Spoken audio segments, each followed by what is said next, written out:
Assalamualaikum warahmatullahi wabarakatuh. Selamat pagi, anak-anak.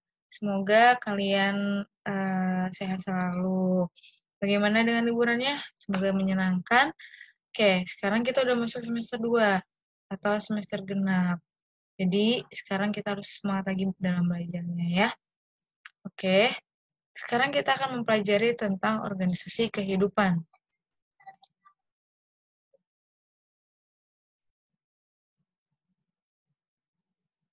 Ya, oke. Sekarang kita bahas tentang organisasi kehidupan. Apa sih organisasi? Kalian tahu? Nah, kalau misalnya di sekolah ada yang disebut dengan OSIS, organisasi siswa. Nah, sama dalam kehidupan juga ada yang disebut dengan organisasi kehidupan. Nah, gambar apa ini kira-kira? Ada yang tahu? Ini gambar apa? Coba. Ini gambar jantung, ini gambar sel saraf, ini gambar sistem saraf. Ya, oke, next. Nah, kita masuk ke tentang organisasi kehidupan. Yang tadi, kalau misalkan di kelas, organisasi kelas, yaitu ada ketua kelas, kemudian ada bendahara, ada sekretaris, ada anggota. Nah, begitu juga kehidupan kita, ya. Yaitu yang pertama ada sel, ada jaringan, ada organ, ada sistem organ, dan organisme. Nah, di sini Ibu akan bahas tentang secara umumnya dulu. Sel itu adalah makhluk terkecil dari makhluk hidup. Jadi, yang paling kecil adalah sel dalam tubuh kita tuh. Ada sel di dalam tubuh kita. Nah, kira-kira berapa sel yang ada dalam tubuh kita? Nah, itu miliaran, ya. Kemudian, dari sel kemudian menjadi jaringan. Apa itu jaringan? Nah, jaringan adalah kumpulan dari beberapa sel. Kemudian ada organ. Organ itu apa? Kumpulan dari beberapa jaringan. Ya. Organ itu apa aja? Organ itu kayak jantung, mata, kemudian hati, terus apalagi tangan itu organ kan. Nah, terus sistem organ. Sistem organ itu adalah kumpulan dari beberapa organ. Contohnya, kalau sistem pencernaan dimulai dari organ apa? Mulut. Kemudian dari mulut masuk ke mana? Masuk ke tenggorokan. Dari tenggorokan masuk ke mana? Masuk ke lambung. Dari lambung masuk ke usus besar, usus halus, kemudian anus. Jadi sistem organ ini adalah kumpulan dari beberapa organ yang memiliki fungsi yang berbeda tapi tujuannya sama. Kemudian ada organisme. Organisme itu adalah makhluk hidup, yaitu manusia, tumbuhan, dan hewan. Nah, tadi apa yang dimaksud dengan sel? Sel adalah suatu satuan atau unit terkecil yang menyusun tubuh makhluk hidup. Jadi kita itu tersusun dari beberapa miliar sel. Kemudian, nah, sel itu ada dua. Ada yang disebut dengan uniseluler, ada yang disebut multiseluler. Uniseluler itu apa? Berarti dia satu. Contohnya bakteri, paramecium, amoeba. Nah, dia di dalam tubuhnya itu cuma ada satu sel. Kemudian ada lagi yang disebut dengan multiseluler. Artinya selnya banyak. Nah, kayak kita manusia, ikan, kucing, ayam, dan sebagainya. Gitu. Manusia, binatang, tumbuhan itu adalah multiseluler. Nah, ini adalah contoh dari uniseluler, yaitu contohnya sel darah merah, dia terdiri dari satu sel. Kemudian ini stomata, terdiri dari sel. Ini ada sel saraf. Kemudian ada paramecium. Oke, sekarang sebutkan 3 bagian utama sel beserta fungsinya. Nah, pertama adalah membran sel.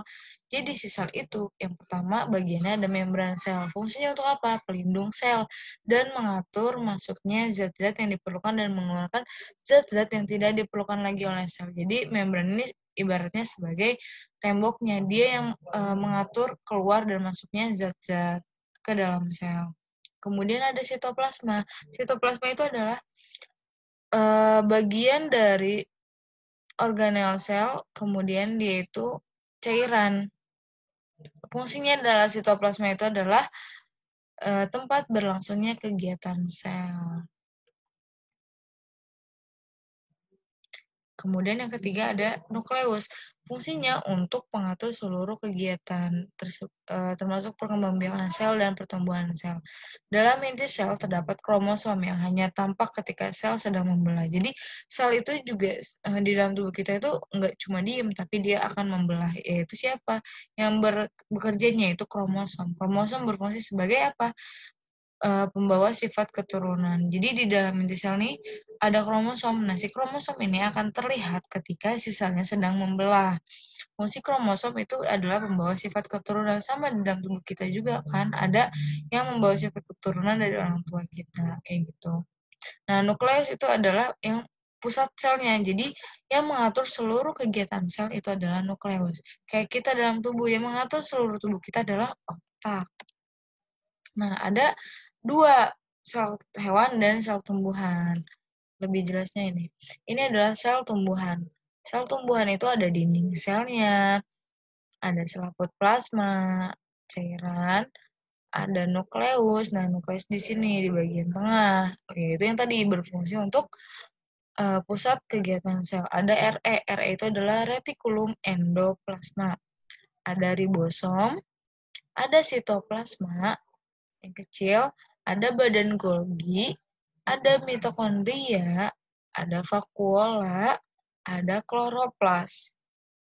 Nah, kemudian di retikulum endoplasma ini sebenarnya terbagi menjadi dua. Retikulum endoplasma kasar dan retikulum endoplasma halus. Apa bedanya? Kalau kasar dia ditempeli oleh ribosom nih. Titik-titik kecil-kecil ini adalah ribosom.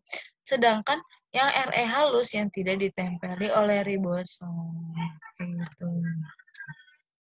Nah, ini adalah sel hewan, di mana sel hewan tidak ada dinding selnya, karena kan berbentuknya dia absurd. Kalau misalkan sel tumbuhan dia berbentuknya teratur kan ya. Nah, kalau sel hewan ini bedanya ada apanya? Coba ada sentriol, ada lisosom, kemudian ada apa lagi? Ada flagella, mikrofilamen, peroksisom, dan segala macamnya. Jadi, sebutkan perbedaan antara sel hewan dengan sel tumbuhan. Nah, pertama, sel tumbuhan tadi ada kloroplasnya. Kloroplas untuk fotosintesis. Kemudian yang kedua adalah dinding sel yang tersusun dari selulosa. Jadi, sel tumbuhan itu punya kloroplas sama dinding sel. Yang kedua, sel hewan itu memiliki lisosom dan sentriol. Ya, oke. Untuk kali ini cukup sekian. Ini tugas mandirinya. Silahkan kalian cari fungsinya dari Google boleh, dari buku boleh. 1-10 silahkan kirim via Google Classroom. Kalaupun tidak masuk ke Google Classroom, silahkan japri ya. Oke? Terima kasih untuk kali ini. Assalamualaikum warahmatullahi wabarakatuh.